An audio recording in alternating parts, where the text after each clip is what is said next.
Grace and peace to you. Friends, what comics did you read as a child? Or maybe more importantly, what comics do you read now? Growing up, I read the Beano, The Wonderful Adventures of Dennis and Gnasher, the Bash Street Kids, and even Rasher, Dennis's pet pig. I loved it, and my Beano annual collection suggests that I still do. And the Beano was delivered to my childhood home with the newspaper every Thursday morning. As with all comics, there were occasional free giveaways and things you could order from the pages within. One that I wanted for ages, cherished for years, and mourned losing in my teens, were my membership badges for the Dennis the Menace fan club.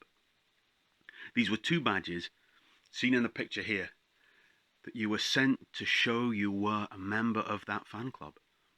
And wearing the 2 different badges in different ways was supposed to be able to communicate different things to other members of the club. My favourite was for the secretive adult male members of the club, who were encouraged, albeit with a tongue firmly in the editor's cheek, to wear their badges on the inside of their suit jacket. Kind of here if I was wearing a jacket. This fascinated me as a kid, because this was a hidden symbol about something. A hidden thing that anyone could be wearing. And it was possible that anyone could be part of this bigger Dennis the Menace and Gnasher fandom. I know this was probably childhood fantasy, that people did it, but the idea of it was so strong in my mind. I remember thinking that me, a scruffy little boy who almost always looked as if he'd fallen out of a hedge, could be wearing the same hidden badges as the Duke of Edinburgh. I have no idea why Prince Philip was the person I felt the opposite of me as a child, but I did. The reading today from Numbers put me in mind of all of this, as it speaks of things written on the heart, there being no partiality, and the community that is restored and built around God. Obviously, a life of faith is not completely analogous with the Dennis the Menace fan club. Do we best hear about that life of faith in the words of Jeremiah now? The days are coming, declares the Lord, when I will make a new covenant with the people of Israel and with the people of Judah. It will not be like the covenant I made with their ancestors when I took them by the hand to lead them out of Egypt, because they broke my covenant, though I was a husband to them, declares the Lord. This is the covenant I will make with the people of Israel after that time, declares the Lord. I will put my law in their minds and write it on their hearts. I will be their God, and they will be my people. No longer will they teach their neighbour, or will they say to one another, know the Lord, because they will all know me, from the least of them to the greatest, declares the Lord. For I will forgive their wickedness, and I will remember their sins no more. Thank you. Speaking through the prophet Jeremiah, we hear the words of God. This oracle gives us an understanding of God as seen at the time of Jeremiah, a life of faith, and then with the lens of Christ, how we might understand it today. It gives us 4 things to think about, which with hindsight we can see foretelling Christ, but that what would not have been known at the time. Through Jeremiah, God says, I will make a new covenant with my people. I will put my law, the way they should live in accordance with the teachings of that point, into their hearts.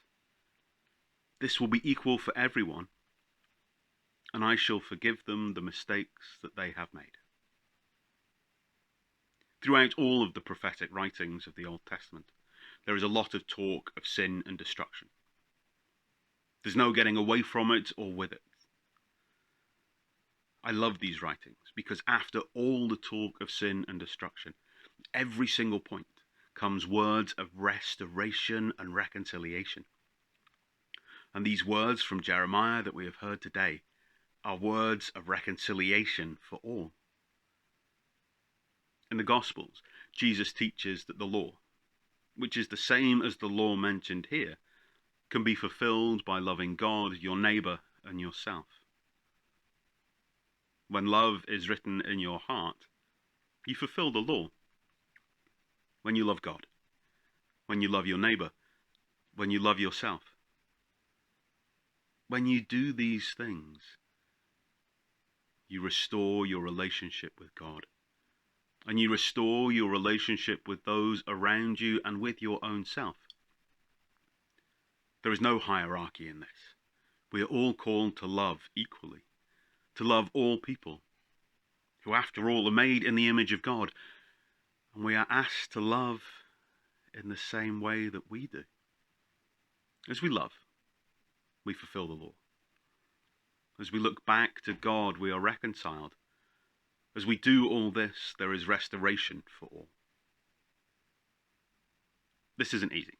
We will undoubtedly get it wrong and have to go through the process day after day and year after year.